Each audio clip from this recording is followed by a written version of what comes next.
You told yourself you were over it. You really did. But then, out of nowhere, a song played. A familiar smell drifted through the air. You drove by that street, and it hit you like a freight train all over again.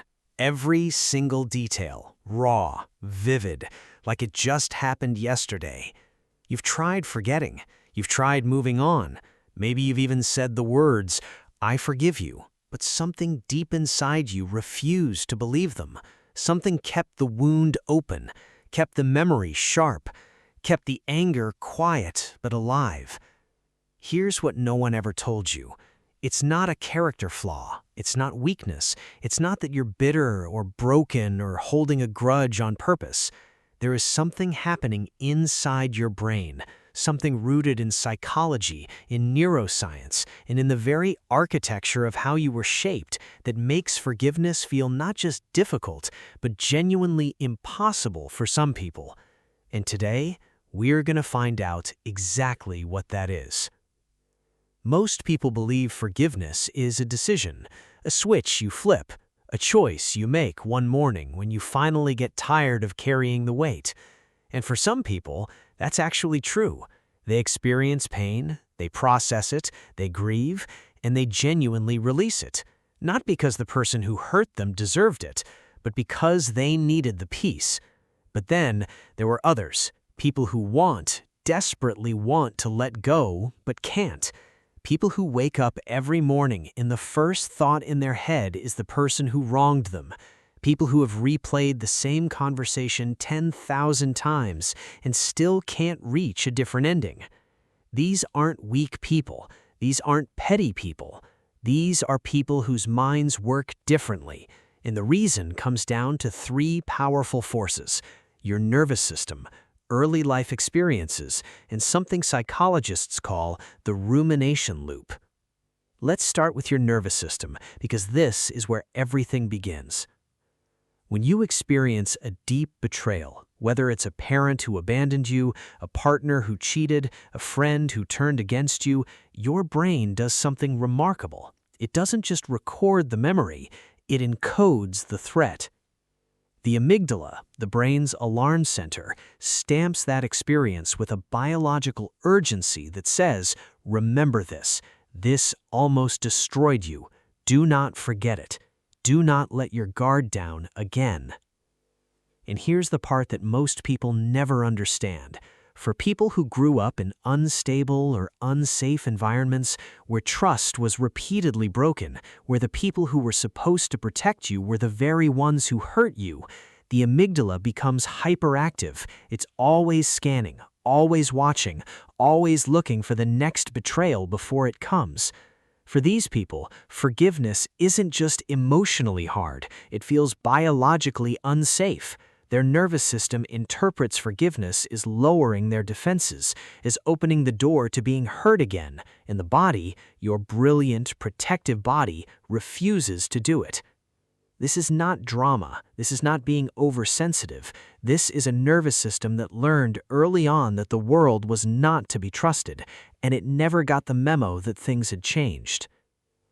Now, let's talk about something psychologists call the rumination loop.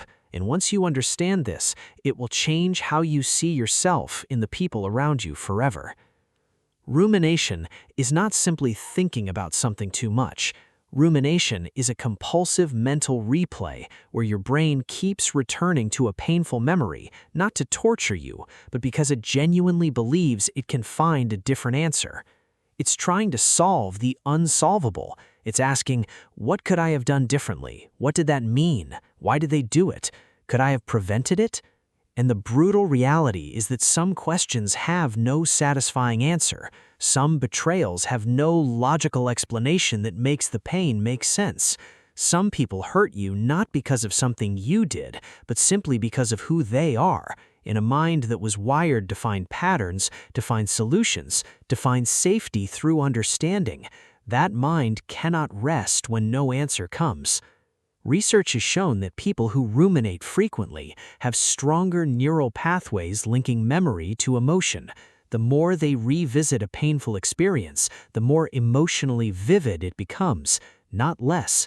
Unlike people who can compartmentalize and move forward, ruminators experience each recall almost as intensely as the original event. So when someone tells you, just stop thinking about it, they're essentially asking you to stop breathing. It's not that simple. It never was. There's another layer here that almost no one talks about, and that is identity. For many people, the wound they carry has become part of who they are.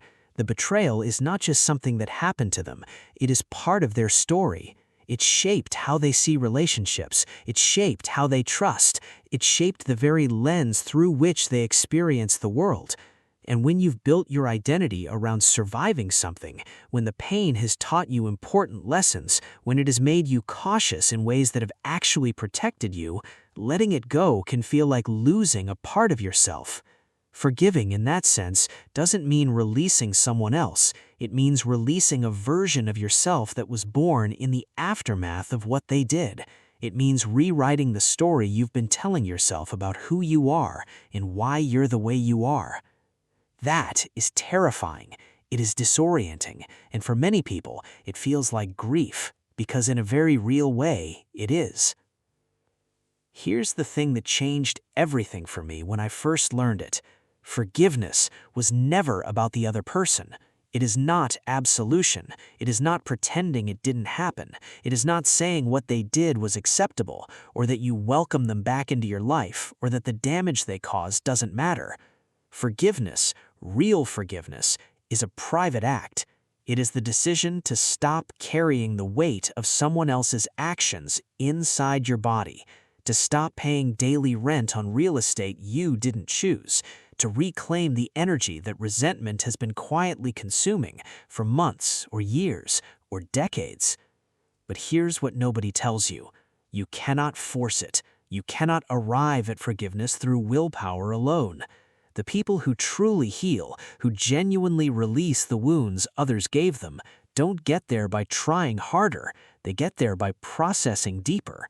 They heal through being allowed to fully feel the anger, the grief, the humiliation, and the loss without rushing to the other side. They heal in safe relationships where trust is rebuilt slowly. They heal through understanding, sometimes in therapy, sometimes through time, sometimes through conversation in the dark with someone who genuinely listens. So if you're someone who cannot forgive, I want you to hear this clearly. You are not broken. You are not bitter. You are not choosing to suffer. You are a human being who was hurt in ways that left real marks, and your mind and your body have been doing everything they know how to do to keep you safe ever since. Healing is not a straight line. It doesn't happen on anyone's schedule, and it doesn't require you to forgive before you are ready, or to forgive people who have never acknowledged what they did. It only requires you to start telling yourself the truth about what happened, about how it made you feel, and about the kind of peace you actually deserve. Because you do deserve it, not someday, now. If this video reached something inside you that needed to be reached, share it with someone who's been carrying something heavy. They might need to hear this today more than you know. Take care of yourself, and I'll see you in the next one.